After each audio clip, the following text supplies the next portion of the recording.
5-minute fiddle. My name is Ben. This is a fiddle.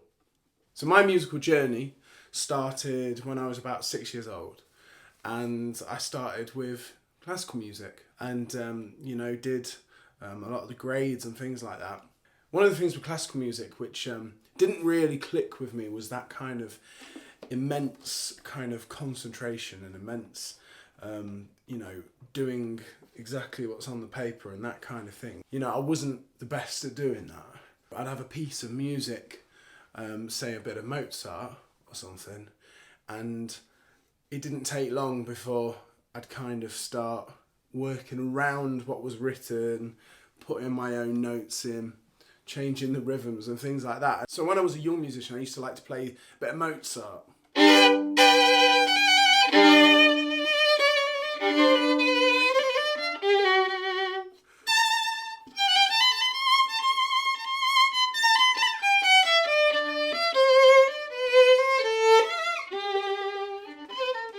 So instead of playing it fairly straight, I would kind of practice it and add all these little bits. And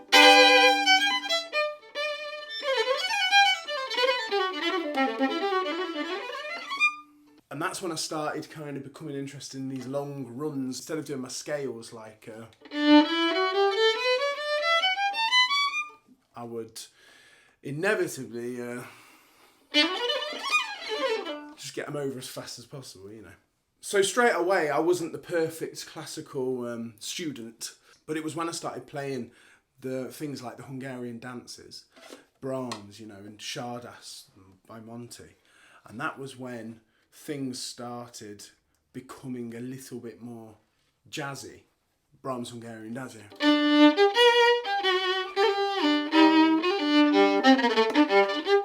Czardas.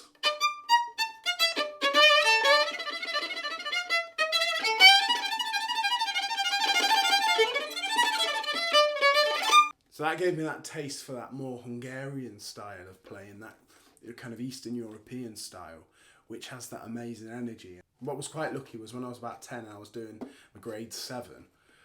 There was a piece in the kind of the grade 7 piece book, which was a Hungarian dance by a guy called Nolck. So it was my performance piece for a few years. After that, it was one of my faves.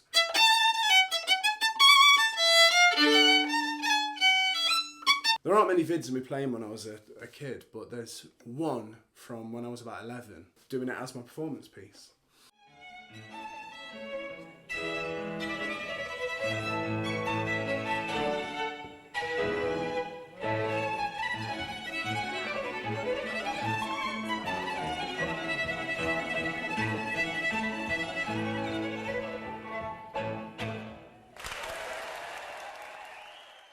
So eventually, into my early teens, I was probably 13, 14, I heard about this guy, Stefan Grappelli, and this guitarist, Django Reinhardt. And that really clicked with me.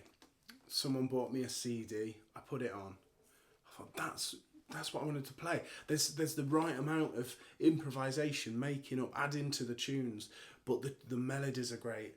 And the energy's there. You can get away with elaborating on a song, so you don't have to play what's written, and that really appealed to me. So I started listening to the hot clubs, started listening to Stefan and Django, and that's really where my journey into the jazz world started. And I must stress, I love classical music, and I still do practice it even today.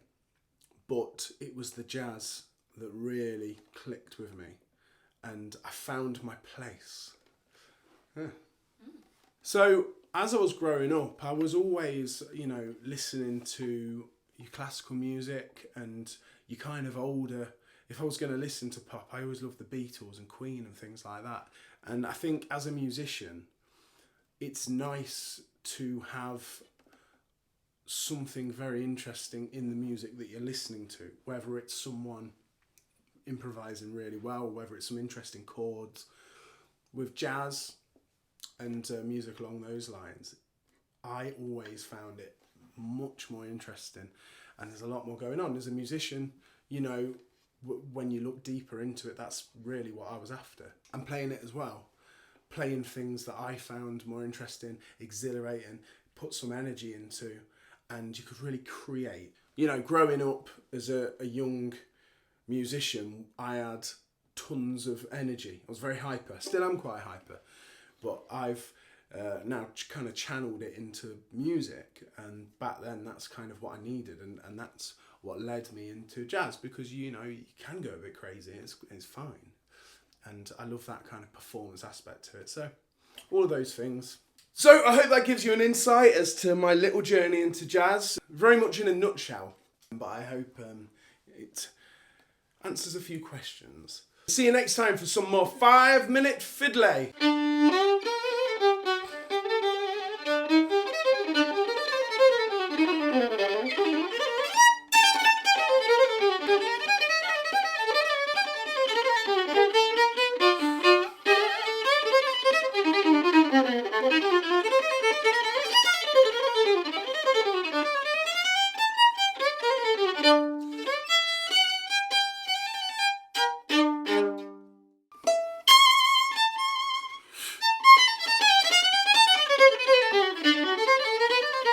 I mean, that's ridiculous. I didn't do that when I was 10. But again, you didn't do that when you were 10 either. No, I'm just giving an example. Okay.